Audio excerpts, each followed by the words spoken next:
Garcia, Present. Councilmember Ruano, Present. Councilmember Dieguez, Here. Councilmember Fernandez is absent. Councilmember Collazo is logging in right now via Zoom. Vice Mayor Alvarez might be logging in soon. Mayor Sid. Present. Mayor, you have quorum. Thank you, Madam Clerk. Let's all rise for the prayer led by Rudy Laredo to lead our prayer today.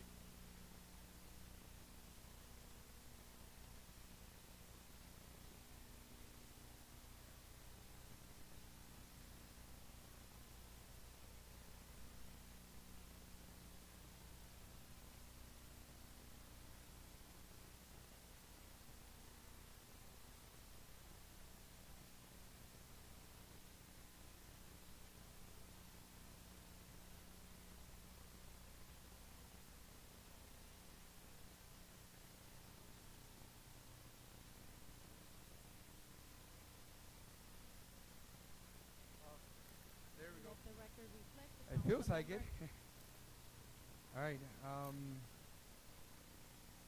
Thank you, Mayor, for putting me on the spot. Thank you. All right. So, dear God, we just want to say thank you for this opportunity to be here and to be able to do this together for our town. I'm sorry if my prayer is not the best one, but I do know that I'm very thankful for all these individuals sitting up here in front of me and behind me, and for the job that this town does and how active our residents are. And, in the name of the God, the Son, the Holy Spirit. Amen. Thank you, Rudy.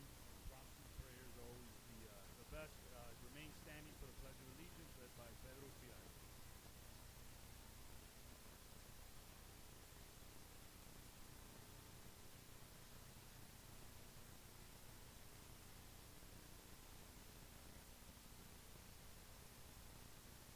You may be seated.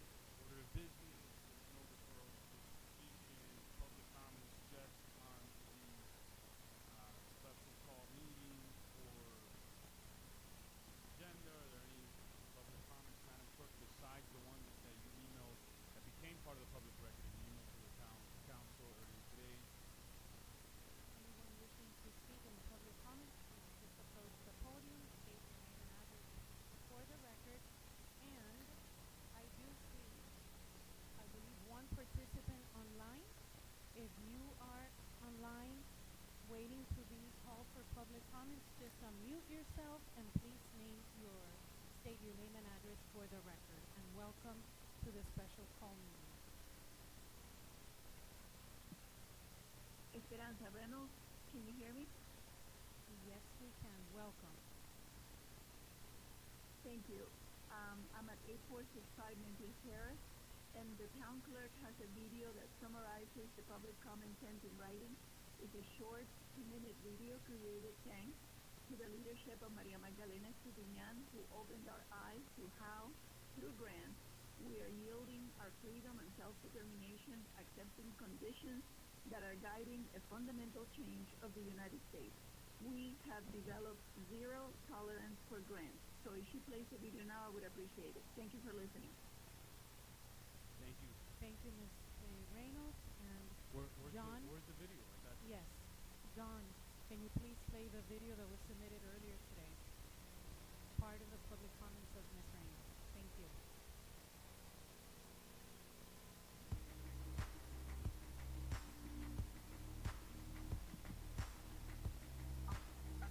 Here we are. My flat, Mr. John Anthony from Tennessee to Miami. We are having a conversation about sustainable development, Agenda 21 and Agenda 22.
joined the meeting a few minutes ago. And again, anyone in the audience who is here for public comments, please, it is the moment now to approach the podium and state your name and address for the record. Not on the workshop. Public comments on grant. We also have, as we mentioned earlier, two written public comments. One is from Ms. Reynolds, which I shared with all of you, and one from Ms. Cintron, which I believe Okay. Do you have copies for the public? Because I know I'm sure We there's do. members of the public that are going to we want do. to read that. If you are interested, I always have copies for all of you in case you want to read them. And I believe Councilwoman Ruano and Bonnie Cintron had mentioned that you were going to read it for the record. Yes, I was just giving an opportunity to everyone that's in the room. I'll proceed. If there's no more public comments, I'd like to read on the record the public comments given to us by Mrs. Bonnie Cintron. Dear Mayor, Sid, and council members, these comments are in regards to the grant that you want to request for safe streets and roads for all with zero tolerance for accidents. This is a pie in the sky concept. Let's be realistic. This is a prime example of the overreach by government that I was referring to when I sent the letter to you that will be read into the record this evening. Since when is it the job of government to treat us like children? I am sick and tired of the government, whether local, state, or federal, trying to micromanage every aspect of my life. This is supposed to be a free country. Please give people the opportunity to take care of themselves, to think for themselves, and to behave and live as they choose. You are turning us into a bunch of sheep, and I refuse to become one. Give us some credit for being able to live our lives in peace and stop coming up with more grants and more proposals for our own good. Enough. Thank you, Madam President. Thank you, Bonnie. Madam Clerk, do you have any other, you want to read the other one into the record as well? You want to go ahead and read it? Sure?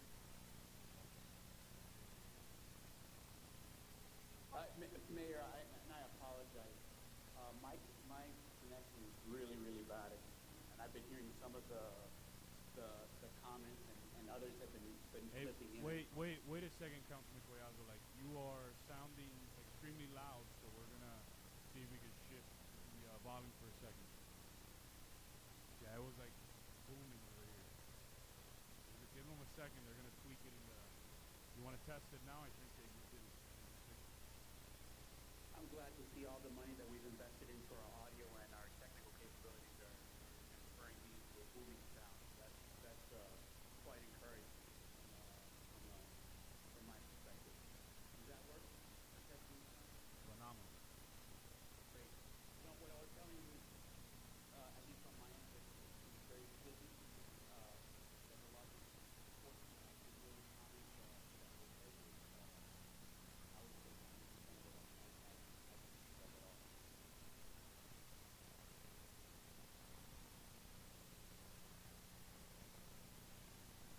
Madam Clerk? Mayor, I don't see any other participants online. I believe there is no more No, but public comments. I think what Councilman Collazo said.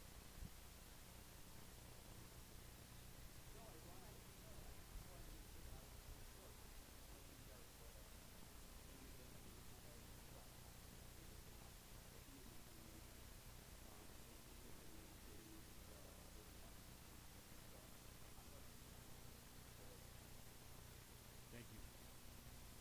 Seeing no further public comments is closed. We're moving on to resolutions.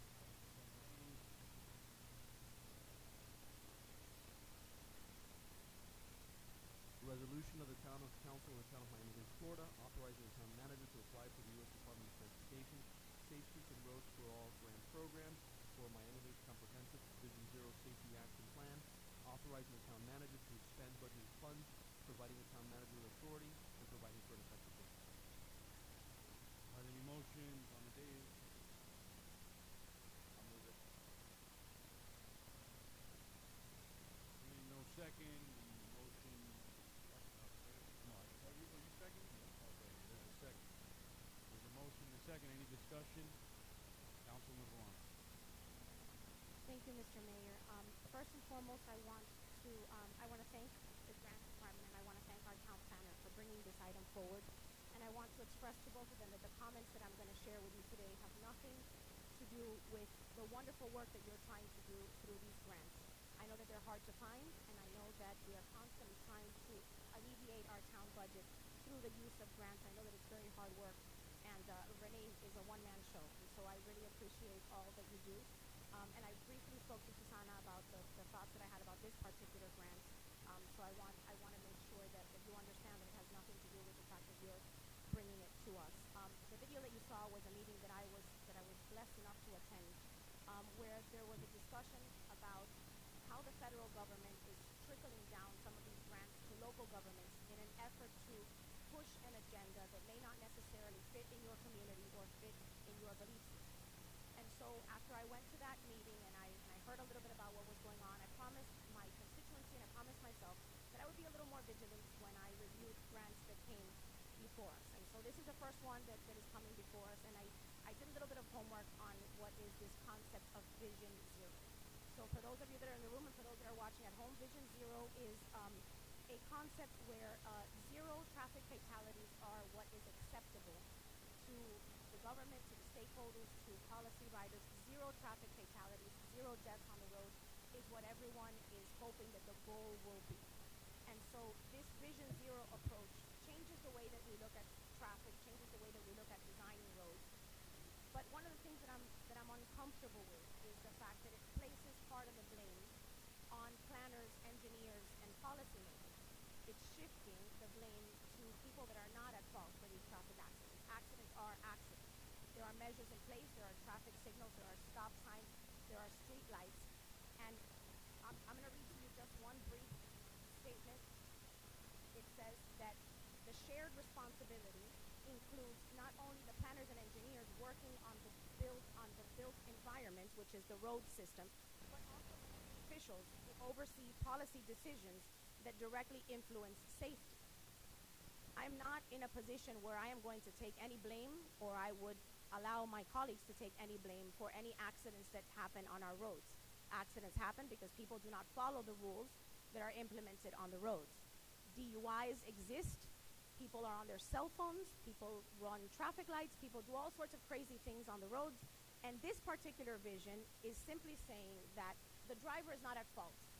The people that are at fault are the people that design the roads. And so we need to change the way that we design roads in order to reach zero fatalities, which I believe is unattainable, and I would love for that to be. So among the things that I wanted to discuss tonight, and I know that we have a very little amount of time to discuss this, is the fact that we have implemented some policies lately with regards to golf cart usage, where we are increasing the possibility of accidents on the roads. I've brought it up several times, and I haven't had any support from my colleagues to mitigate that, to implement mandatory seatbelts or other things that could make it safer on the roads. We don't have signage, we haven't lowered the speed limit on our roads yet, and so this new Vision Zero doesn't seem to fit with what I've seen us do here in the past. So I'm willing to listen to my colleagues and see what their proposal is. But I, for one, this is part of the Biden administration's infrastructure plan. I do not believe that taking federal funds to pursue something that is unattainable is in our best interest. And I also wanted to ask the town manager, I believe that there's a matching component to this grant that comes from PTP funding, $76,000. For the last few years, we haven't been able to fix some of our sidewalks and some of our street issues because we didn't have any monies available from PTP funding. So the $76,000 that are part of this grant, are they going to come from those funds that we've been putting into 59th Avenue? We have, over the last few years, and Omar, you could speak better, we have gone way above and beyond, and with the support of this council, because this council actually, different opportunities, they've provided a lot of money towards sidewalk repair. We have repaired many linear feet of sidewalks. So the fact that but there's still many more that need repair. It's not an accurate statement to say that we haven't been able to fix sidewalks. Maybe we haven't. We haven't been able to fix all of the sidewalks that we need to fix because we've been putting our PTP money into 59th Avenue. So is that 59th Avenue project fully funded at this point? Fully funded. In fact, as you know, today Governor DeSantis signed the final version of the budget. In that budget, we have $1.5 million from the state, which is a grant, that goes towards 59th Avenue. That money now, when we get to the point where we bid out 59th Avenue for construction, right? Because we never know what the price, we can estimate till we're blue in the face, but we never really know the price of a construction project until it goes out to bid. So when that goes out to bid, any surplus money that now we have in the project because of this federal, because we got the $3 million from the federal government, another grant, and the 1.5 from the state, any monies that are surplus in the project will come back into PPP to be able to do even more sidewalks and streets. Okay. So I would like my colleagues to consider the fact that our money is much better utilized in infrastructure projects like sidewalks that we really truly need, and not in something that perhaps does not fit the vision that we have or doesn't fit an attainable vision for this town. Thank you. Thank you, Councilman Diaz. Thank you, Mr. Mayor. Through the chair, can we have the grants department come up? Again, one woman show. So, The whole department come up all at once. I generally understand what the councilwoman is talking about because every administration, presidential administration, has used the administrative process and grants to try and implement certain policies that they prefer. So her concern is one I do share, but at least up to now, I have not seen anything that has caused me to have concern. The statement that she read out does concern me, but as far as I know, I want to know what are the actual program conditions? What are the conditions attached to this grant, if any? Correct. So with every grant, we have an application process, pre-award, and there's post-award process where we execute an agreement. So that agreement details what the administrative policies and guidelines will be. So typically, what is ever mentioned in the proposal is your scope of work, your budget, your match commitment, you execute those agreements, and you do basically what you said you're going to do in the application, execute it throughout the agreement. And I understand that, but I guess more specifically, for example, if and maybe the answer to my question is just that it's based on the next steps that happen after this, right? Because as I understand it, this is us giving you authorization to apply for this program, but are there any advanced conditions, for example? So, for example, let's say raising the age of smoking, for example. Like, if you accept this grant money, to do that, you have to pass a policy as a body that raises the age of smoking in your locality. Okay. Is there anything like that, for As example? we've done in the past with action plans, smart mobility plan, complete streets component plan, where we contract consultant for those services, right? A plan is developed through stakeholders, through community coordination, feedback to the community, those things are analyzed and implemented. That's going to happen here as well, because one of the components is to form a committee to oversee the action plan. It's to involve the private and public sector. It's to involve you all as well. So once we get to the plan towards the steps, of course we're going to bring it back to the council. We're going to bring it back a draft, bring back the recommendation to the council prior to executing and approving the actual plan. Once that plan is approved, it's adopted like all the other plans that we've adopted, and it's executed. Okay, but again, there's nothing that you, to the best of your knowledge, is there anything in there, for example, that would, to her point, hold us liable if there's an accident at a site where this grant money was utilized, for example?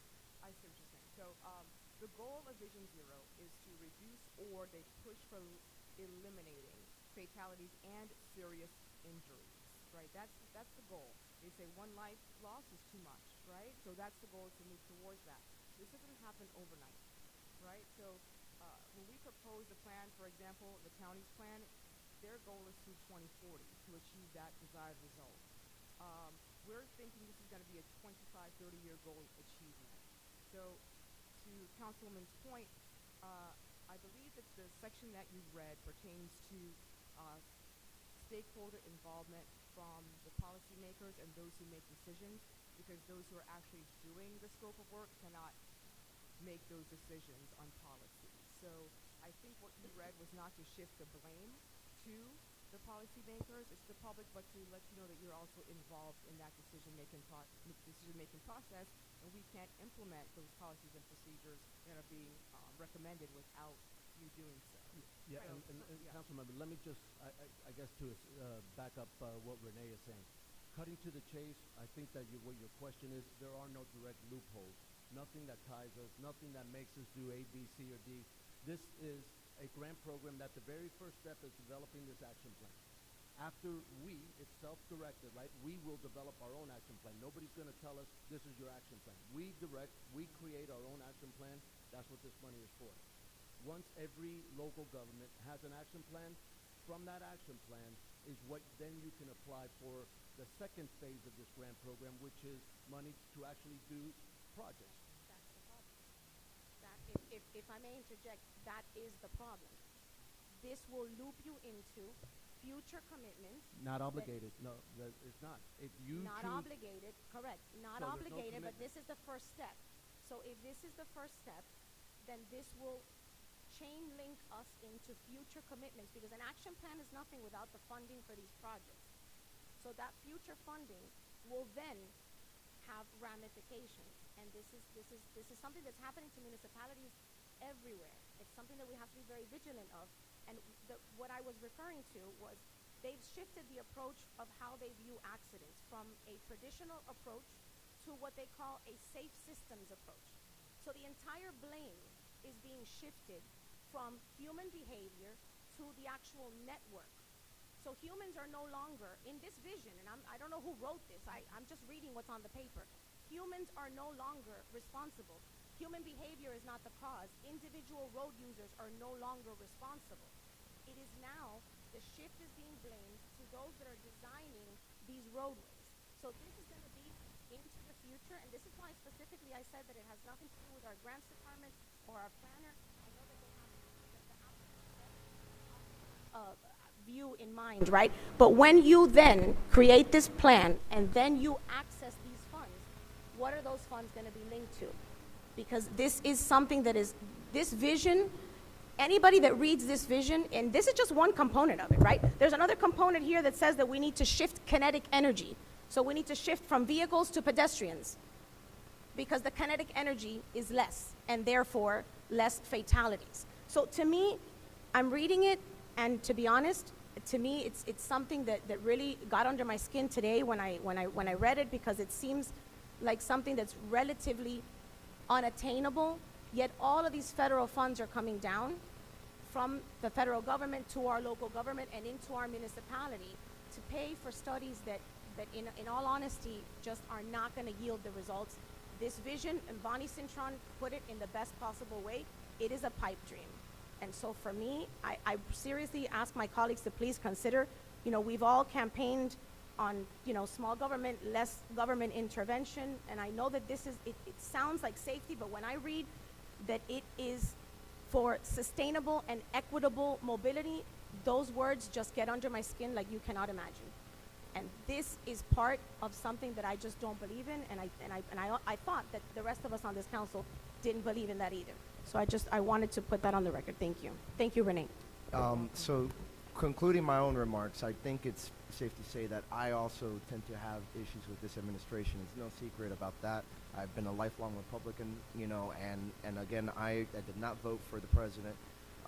With that said, I'm more concerned in terms of where there's a threat when it comes to the substance of the item, right? Right now, to my colleague, what I'm hearing is a lot of statements that the administration is making, but nothing that actually obligates us to buy into a certain particular vision. My understanding is we are still in control of the funds because, as the manager just stated, or I think it was you actually, Renee, that just stated this, you're still going to have to come back to us for authorization to expend the funds on a given item, right? And then per project basis, you're going to have to continue to come back to us for various approvals, correct? Of course, yeah. This is just the action plan. It's going to come back to you for adoption, as all of our plans have. And through that plan, then comes the implementation of whatever is inside that plan. Correct. But again, so you're going to come back to us then as part of formulating that action plan or getting approval for us to fund items in that action plan, correct? Correct. Yes, If any we go- future yes, capital yes. project that Yes. Yes. comes out of the action plan Yes. will always, it'll be another grant application. It'll be Right. an application like this, but instead of it being to develop a plan, it'll be for Project X, like some traffic light, stop signs, speed humps. All of those are road features that help to mitigate the effects of fatalities and severe accidents. All of those, a roundabout, all of those things are features that the actual road design can help. Not, I don't think that there's anything in here that is saying that we're exonerating any, driver that's acting crazy. Nothing in here does that. And all it is doing is saying that road designs and roadway improvements can have an impact in our goal, which is only a goal, to get to minimizing to hopefully zero. Maybe it's a pipe dream goal, but our goal is to get to zero fatalities and zero severe injuries. And roadway improvements can help in that goal, and that's what this is about. Yeah, well, again, but what I'm trying to say is I'm inclined to support the application as of right now, or the authorization, just because, again, this is just the first step. We're still going to have involvement in deciding which projects we actually want to move forward with. While I disagree with the statements that are attached to the program, I'm not going to let that stop me from going after the money, right?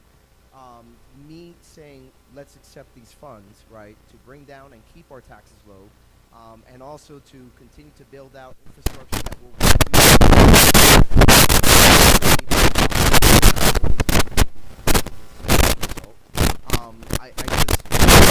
I don't see the danger here at this juncture.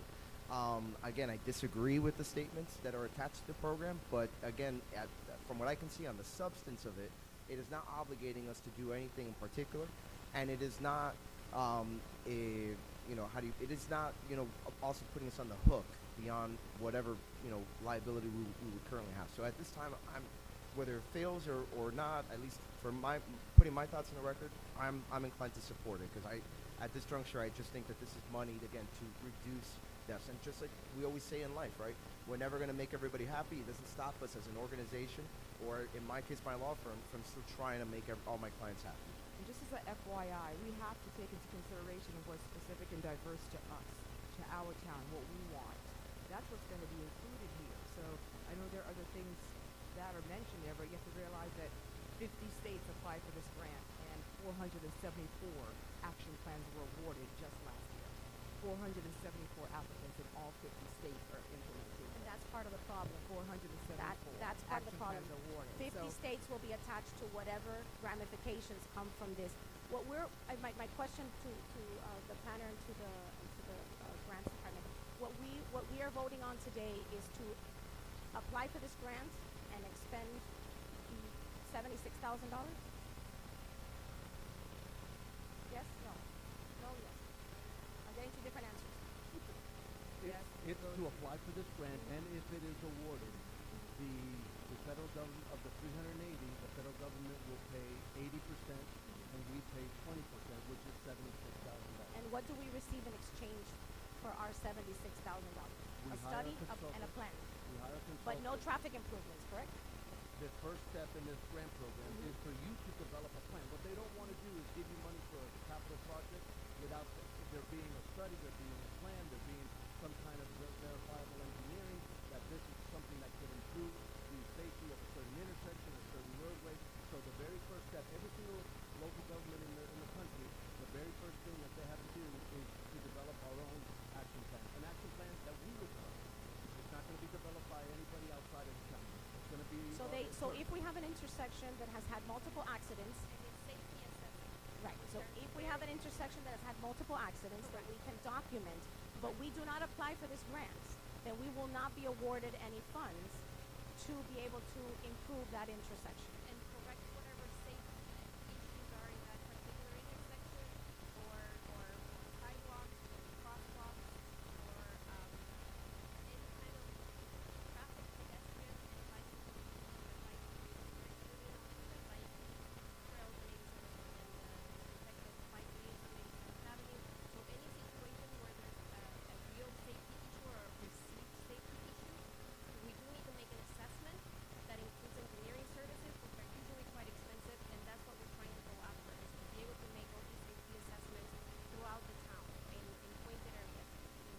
right? So we have to buy into this philosophy in order to, at a future date, apply for future funds that we do not know if we're going to receive. Where we know very well today all of the intersections that have issues, we have documented accidents, and that should be sufficient for a government or a county or the state to fund. I just want you to understand the concept. They force you into these grants for you to buy into this concept. We know very well where our problem areas are, but if we don't do this, and if we don't spend $76,000 that we can use on something else, then we will not be eligible for that future gift that is possibly out there. I know that you're hearing this for the first time. I've been hearing it for a while, so I've digested it at this point. This is something that we should not be buying into. But thank you, ladies. I appreciate your comments. Councilman Garcia. Thank you, Mayor. I know that a big concern for a lot of us here are sidewalks. You mentioned it could be used for sidewalks as well, right? If it's a safety issue for pedestrians or for bicyclists, you can use it for sidewalk repair as well. Is that something you mentioned? Correct. That's so when they discussed system-wide and they were literally talking about our entire transportation infrastructure. It involves both, and that's why it's kind of, we're using PTP funds because they can come from the transit portion of the funds or the transportation portion of the funds. Our entire transportation infrastructure is what we want to look into to see any condition that may be under par that could be improved with maybe sidewalk improvement or bicycle network improvement or intersection, wherever these meet and interact, and any conflict points. And that's the point of creating this safety, the safety assessments on all the portions of the system. Yes. Okay, and even knowing that we're familiar with our town and knowing the areas of opportunity already, knowing that this $76,000 we have to come up with, is that we have to pay up front, or is that something that's taken out of the actual grants? Yeah, it would come from PTP money, which is the People's Transportation Tax, right? Which comes from Miami-Dade County. Okay. So, as you know, I know the Councilwoman talked about sustainable, equitable, and mobility, and to me that defines. The other word for it, easy terms, is a walkable, city. Walkable city. City planning, to me, and I know you're a planner as well, has a lot to do with making a town safer for pedestrians. Miami Lakes, we live in a great town because they had that vision 60 years ago. Made it very walkable, very sustainable. I myself walked over from where I live, walked across the street to a ribbon cutting of a brand new business, then walked over here, and I honestly felt safe. But I know there's areas in this town, especially the west side of the town, where it's not as safe than the east side of the town. Knowing that we're under no obligation and that we have the final decision to make, I'm a huge believer in grants in the grant department. I've made no bones about it. A town our size, in order to punch above its weight, needs grants. Some people say accepting these grants take away your freedom and things like that. If we're in charge and we make the final decision, I think we can mitigate that. Make sure Miami Lakes comes first, and we're doing what's best for our town. When seatbelts were mandated, a lot of people said the same thing. Hey, you're infringing on my freedom. I don't want seatbelts. I don't want guardrails on the side of the road. Why are you wasting taxpayer money on guardrails? Zero goal is a goal. It's a great goal to have. Will we get there? Maybe not. But city planning has a lot to do with safe streets and saving lives. It's been proven. So I will vote yes on this and move forward. And thank you for your time. Susanna, stay up there because I have a question for you in a second, but I'm gonna pass it over to Councilman Collazo if he has anything to say. I appreciate it, Mayor, and sorry for the background noise. I had a family function. Yeah, now we can't hear you. It was Hold on. Nah, we got you now. We got you now. Man, you put me from a booming voice to quieting my voice? Yeah, I it still went. can't hear you.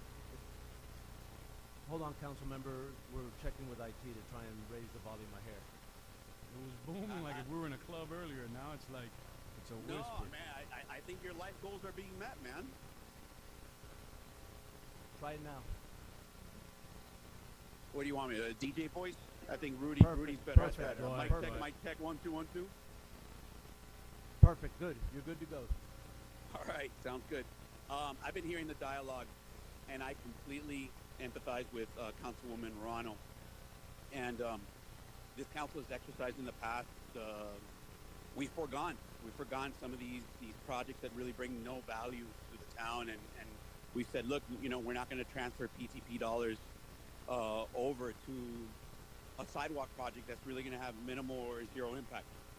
But at the same time, I think we to kind of coin Garcia's term, for a town as small as ours, we need sometimes these dollars to really make the safety improvements at these critical junctures where we've had incidences where we know that we need them. So to develop a plan to kind of target some of the areas that we feel that we need to address, I would be in favor of doing that, as long as we continue to keep in control. And again, in the past, when the project hasn't suited us or we haven't seen the value, we voted no on that. And I think one of them is on the west side, on the industrial park, where we're going to add some sidewalks. And we're like, are we going to spend $50,000 or $60,000 or $70,000 to add sidewalks here because we're getting a state match for it, or are we going to invest that into maybe a street lighting issue that we know is a real and present danger? So as long as we continue to have the controls, kind of like Councilman Dieguez said, I would push forward with a plan if it allows us to draw down some funds, but be vigilant. That's what I appreciate about Councilwoman Morano. What she's doing is she's really being vigilant, and like she did at the last meeting, saying, hey, look, we can't just rubber stamp these things. We're going to scrutinize them. We're going to make sure that we're doing our job as elected officials, and I continue to applaud her for her leadership in that area. So thank you so much for your efforts, Councilwoman Morano. Thank you, Councilman Collazo. Susanna, to you, a couple questions. Do you oversee our transportation system here in the town? Yes, I do. So I'm going to read to you a statement from the Florida Department of Transportation on their website. Vision Zero starts with the ethical belief that everyone has the right to move safely in their communities, and that system designers and policymakers share the responsibility to ensure safe systems for travel. Do you have an issue with that statement? I do not. Got it. So I just want to touch upon something else. Governor DeSantis, Florida Department of Transportation, they've started something called Target Zero. So Vision Zero has the same goal as Target Zero, which is zero serious injuries and fatalities across the transportation system. So our governor has the same exact plan and same exact vision that's called Target Zero. Correct. Our county and our county commissioner, Rene Garcia, when the county was discussing Vision Zero, Commissioner Garcia, who we all trust and love, voted for the resolution that started the study on Vision Zero, so much so that every single commissioner, Republican and Democrat, voted for unanimously because they all believe in the same vision. So understanding that and knowing that our goal is no more fatalities. I've been on this dais. Fatalities have happened on our transportation system. Our roads have been taken over by cars. We don't barely see kids even riding or playing in the streets anymore, like when I grew up. So I'm fully in favor of it. I know the entire team, Renee and yourself, everybody's worked hard on this. So I'm in favor of moving this forward. So thank you. Madam Clerk, please call the roll. Councilmember Dieguez. Yes. Councilmember Collazo. Yes. Councilmember Garcia. Yes. Councilmember Ruano. No. Mayor Sid. Yes. The motion passes. Thank you, Madam Clerk. We're moving on to the next item, which I believe needs a waiver. It's item 8A.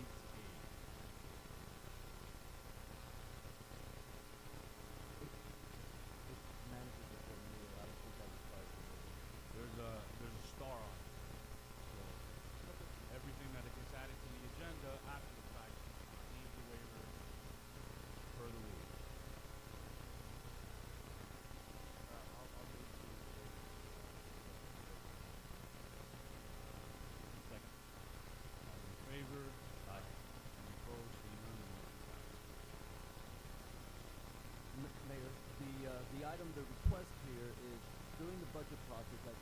when we presented the budget calendar, the council approved what has kind of now started to be the new process, which is 3 workshops, 1 for committees, 1 for the general fund, and then 1 final one for all the funds combined.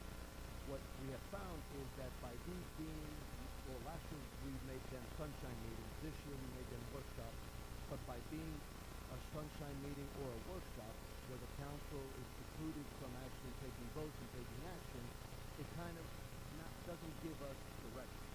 So we end up coming to the budget hearing in September without any concrete direction. We can kind of get an idea, feel the pulse of the council, we can talk to individuals, we can do all those things, but really there's no real action. So what we want to do is have the 2 subsequent, we couldn't do it for today, but have the 2 subsequent workshops, which will be for the general fund, as well as the, for all the funds, convert those to special call meetings of the council, so that the council will be able to take votes, give our budget staff, one person, our budget manager the direction to be able to make changes to the budget as we move along, as opposed to doing it all at the 11th hour at the budget hearing. And obviously, they could always be modified in the budget hearing, but at least it gives us direction as to how to present the original version of the proposed budget at the first budget hearing. Madam Clerk, I received some text messages that the audio is not clear on our feed. I don't know if we can do anything about that. Yes, thank you for letting us know, but yes, I have received it as well. I believe Dawn IT is trying to work on it. We were told that it's a little bit better, Sooner rather than later. You gotta but thank you. ponerlo latino and get it done. Is there any motions on this item? I'll move the item. There's second for discussion, Councilman Garcia.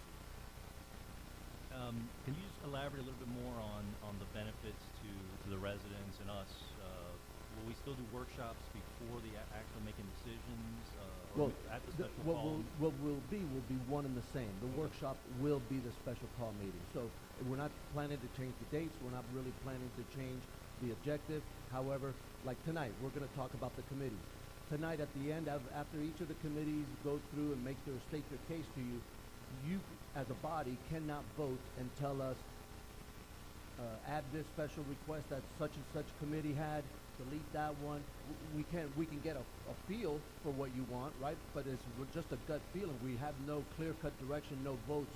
But if you are able to take votes and say, at least that part, the committee part, is done and over with, and when we present to you at the next meeting the general fund budget, all of the decision-making for the committee portion of the budget is done.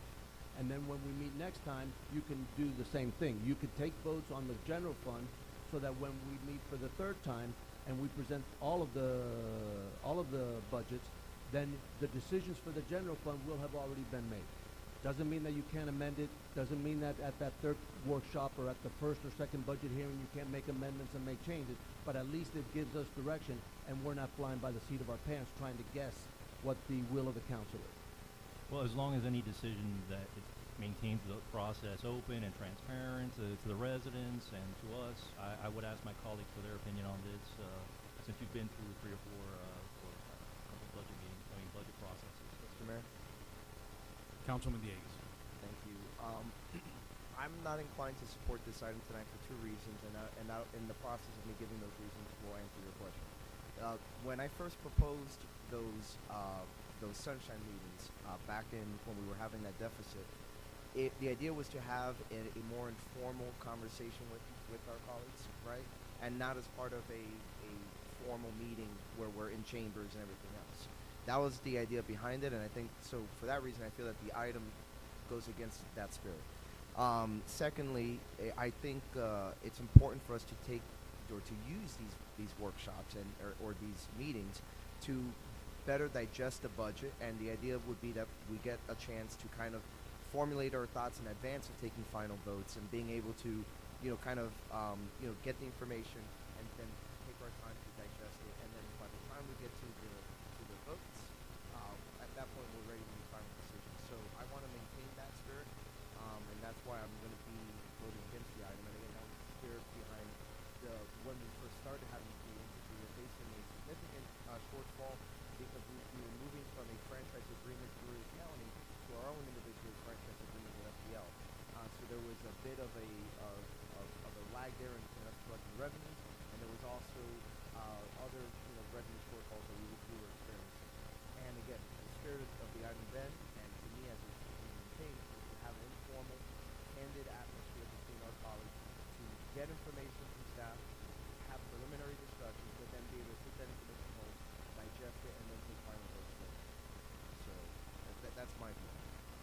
Thank you, Councilman Villegas, and your thoughts were sufficiently, they were sufficient to me to change my mind, and I'll be voting as well. Any further discussion on this? Any further discussion? Clerk, please call the roll. Councilmember Garcia, No. Councilmember Collazo, Yes. Councilmember Diegues, No. Councilmember Ruano, No. Mayor Sid. No. The motion does not pass. Thank you, Madam Clerk, and this meeting is adjourned. We're moving on to start the budget workshop, committee workshop immediately. Fiscal year 2023-24 proposed budget for committees presentation. I do know that some committees have asked to go first because they have personal engagements, so everybody can work with them. But if not, Mayor, if you can give IT 5 minutes. They're trying to improve the audio by moving to Vimeo. So they're asking me to please give When- 5 minutes when do they recess. install the new equipment?